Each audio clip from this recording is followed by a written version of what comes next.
In a case that has gripped Southern California for months, Jake Harrow, the father of 7-month-old Emanuel Harrow, has pleaded guilty to multiple felony charges, including second-degree murder, assault causing bodily harm to a child, and filing a false police report.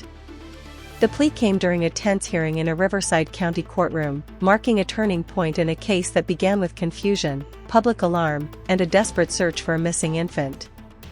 Harrow now awaits sentencing, scheduled for November 3, where a judge will determine the length of his prison term and the full extent of his accountability under California law. The story began in mid-August, when emergency dispatchers in Yucaipa, California, received a call reporting the disappearance of baby Emanuel near the Big 5 sporting goods parking lot. The report triggered an Amber Alert and a massive search effort involving law enforcement from multiple counties, drones, K-9 units, and volunteers combing through nearby terrain.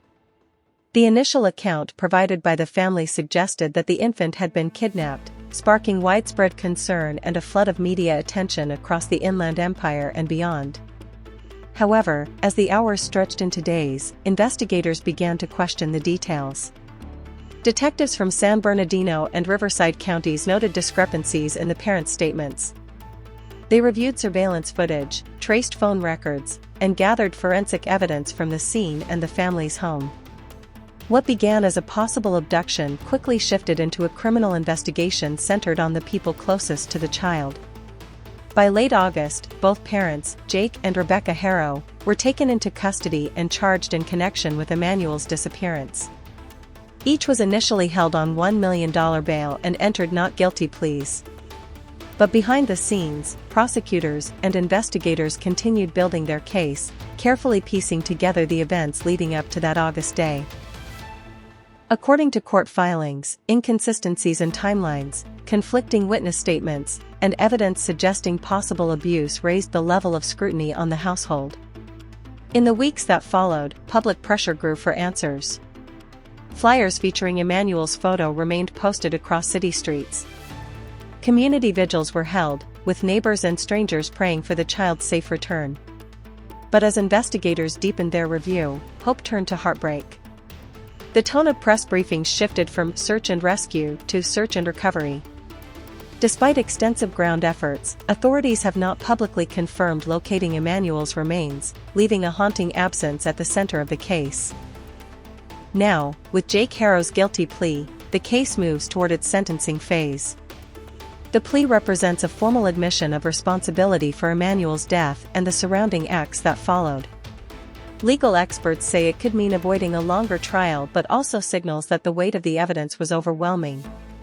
Prosecutors will present their final arguments during the November 3 sentencing, which is expected to include statements from the victims' relatives, community representatives, and child advocacy groups. The court will then decide the final sentencing term based on California's sentencing guidelines for homicide and child assault. Despite the plea, the investigation is not closed. The San Bernardino County Sheriff's Department and the Riverside County District Attorney's Office have both confirmed that work continues to determine the full scope of the events and whether others may face related charges. Officials have emphasized that protecting the integrity of ongoing evidence collection is essential, and they have declined to release further details at this time. The public reaction across the Inland Empire has been one of shock, sadness, and soul-searching. For many residents, the story of a missing infant turned homicide case strikes at the deepest sense of family trust and community responsibility. In the aftermath, child welfare advocates and local organizations have mobilized quickly. Churches and neighborhood groups have held prayer gatherings and moments of silence, while social service agencies have expanded their outreach programs. Family resource centers across Riverside and San Bernardino counties are emphasizing early intervention, offering parenting classes, mental health counseling, and crisis response lines for families under stress. Community organizations have also launched donation drives for foster care programs and emergency childcare shelters, highlighting a growing concern about how communities can better detect and respond to signs of abuse or neglect before tragedy occurs.